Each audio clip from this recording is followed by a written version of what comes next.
Do you know what? In yesterday's video, I said buckle up for the potential links of our players and the bids coming in for our players potentially leaving West Ham. However, what I should have said was button up the hatches because get ready. We are going to be linked to every single manager you can imagine as a new name gets brought up in the West Ham manager hunt, apparently.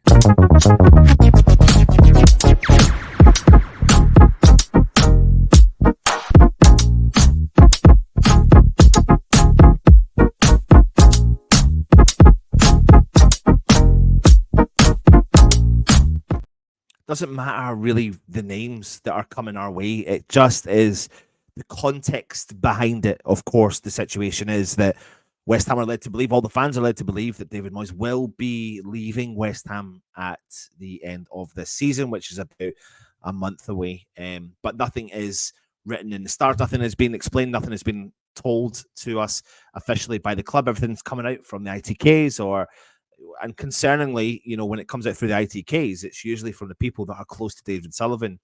And I'll come on to David Sullivan in a minute. We'll park him for 1 second. I mentioned in the video yesterday that we should be prepared for bids incoming, but you know what? When it comes to West Ham, you should be prepared for every single potential manager that's in a job, coach, you name it, be linked to West Ham over the coming weeks and month, because that is what's going to happen. That is what sends West Ham fans into hysteria. That is what David Sullivan does to us West Ham fans, whether it's a season ticket boost idea, which doesn't work, or if it's a genuine link or genuine option, then that is what to expect. So be prepared for it, and we'll bring the news to you. Now, whether or not I believe it's a different ball game, but we're here supposed to look and see, is it someone who fits the mold, the criteria of what West Ham are trying to achieve and trying to do moving forward.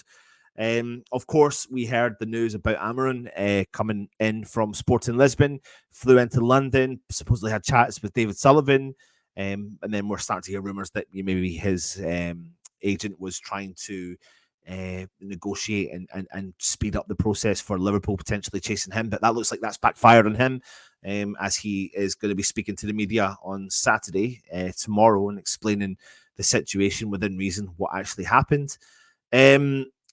But with these things don't, just go as normal. I wouldn't be surprised if this backfires on West Ham as such, that West Ham have had negotiations with the manager, that he's gone away on time when he's with Sporting Lisbon. The owners of the club won't be too happy about that, and he probably will knock back West Ham, and it will just make us look really silly in the whole negotiations. I suppose at the end of the day, there'll be some people out there saying you can't fault ambition. What I can fault, though, is attempting the ambition but failing at every single hurdle. And okay, albeit Conference League aside and what we've achieved on the field in terms of European stature and coefficiency score, fantastic, wonderful. Nobody can deny that the last couple of seasons in the Premier League haven't been great, and that's fine. And we can get past that as long as we know change is coming, and change is coming because we do know Tim Steidten's in charge. But my concern again falls upon David Sullivan. I'm going to repeat that same rhetoric. I'm going to repeat that same story. You turn over the page and I'm saying the same thing.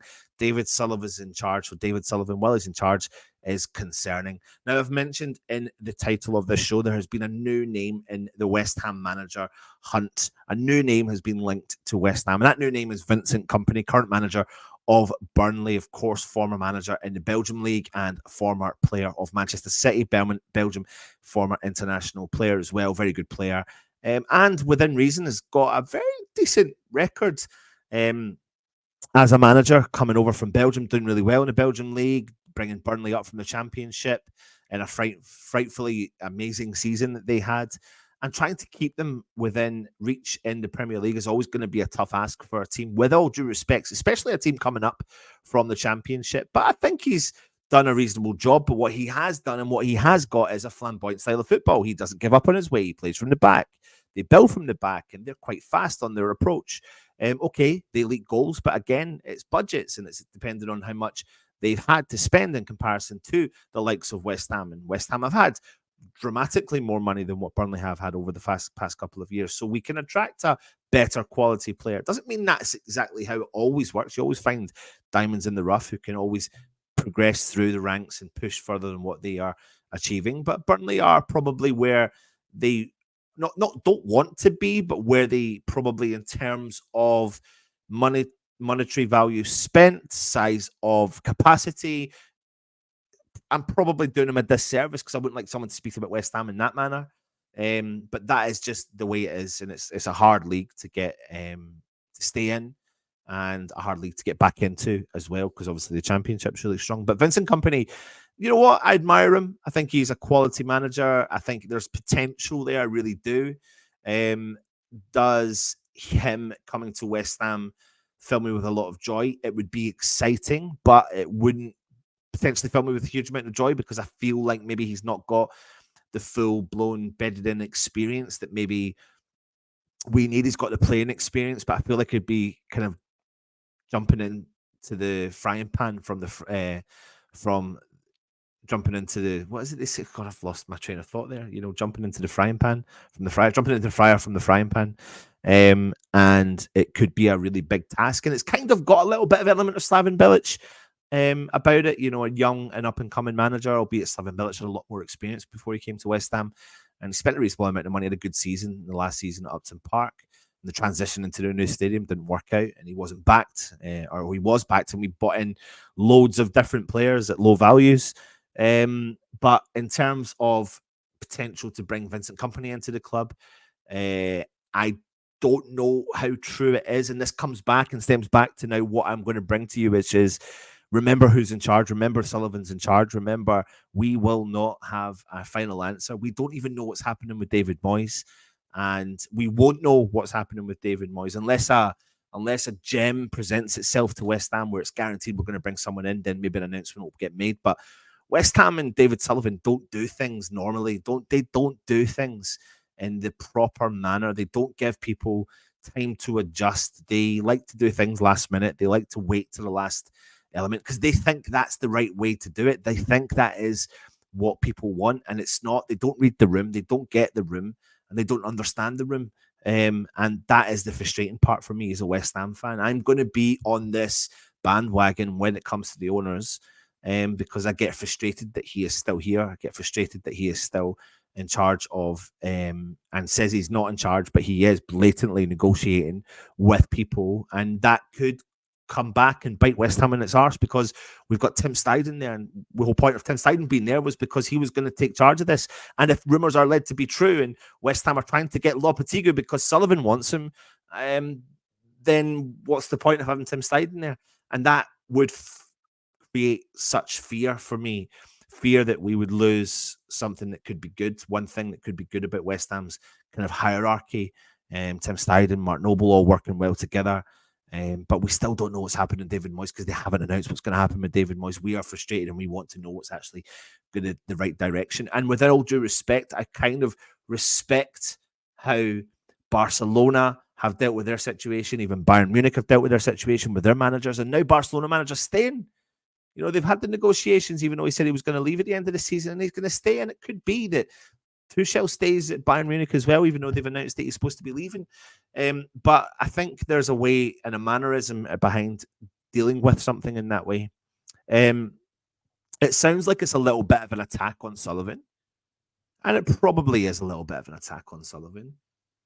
But I just get really frustrated at how he doesn't read a room and doesn't really, I feel like, know the West Ham fans. He doesn't get us. He doesn't come to our level. He doesn't explain things to us. He doesn't talk to us. He just makes statements. He makes bold statements, and he sometimes throws West Ham under the bus without realizing he's doing it. And it makes me feel like he's only out there for himself rather than us as the West Ham fans. You always look at other owners of other clubs who talk, who communicate, you know, who give back to the fans a little bit. They do nothing. Very rarely do they do anything for us fans. Very rarely do they do anything for us fans. I'm not asking for freebies, but I'm asking for, you know, just a bit of come to the level of where we are at and speak to us and keep us transparent. You know, okay, I'm a season ticket holder. I haven't got a lot this season compared to what I normally would do. And that's impacting me, but I'm still applying my money into this club. I still spend a fortune in the shop. We are all West Ham fans and we live and breathe this club. So we have a right to, within reason, know what is going on to a certain extent. Explain it to us. Don't drag us on. Don't leave our heels dragging. We're bored of that. We're tapped out of that. And then with our European prowess over the last 3 years, we expect to know what the direction of the club is going in. What I don't want to happen is at the end of the season, you make your announcement, we take too long and we're late with pre-season. We're late again because we're always late. We're always late making signings. We're always late in our decision making. And that always hinders us. And by sometimes being late, we lose out on opportunities and that hinders us. So just be wary of all the links that are coming out. It's coming out and we'll bring the stories to you. We will. All I'm saying is just read between the lines and we'll explain between the lines. Is Company a fit for West Ham? In terms of his age, his youth, he's managed abroad. He'll know some of the market.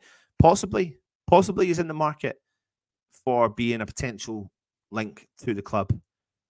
Is he experienced? No. Is he inexperienced? Yeah. But I suppose within reason, he's not. He's got Premier League experience.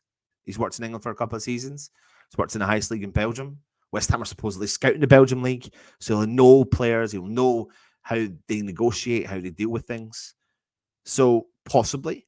Is Amarin done? Don't know. Apparently it is, but I don't know. We'll have to wait and see. Lopetegui done? Don't know. Have to wait and see. Fonseca, everyone's linked.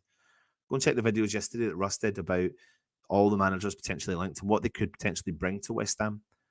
But expect more links coming your way. There's my rant. It was a rant. It wasn't supposed to be a rant, but it ended up being a rant because I just better taste in the mouth when it comes to the Joker, David Sullivan. Anyway, take it easy, everyone. And of course,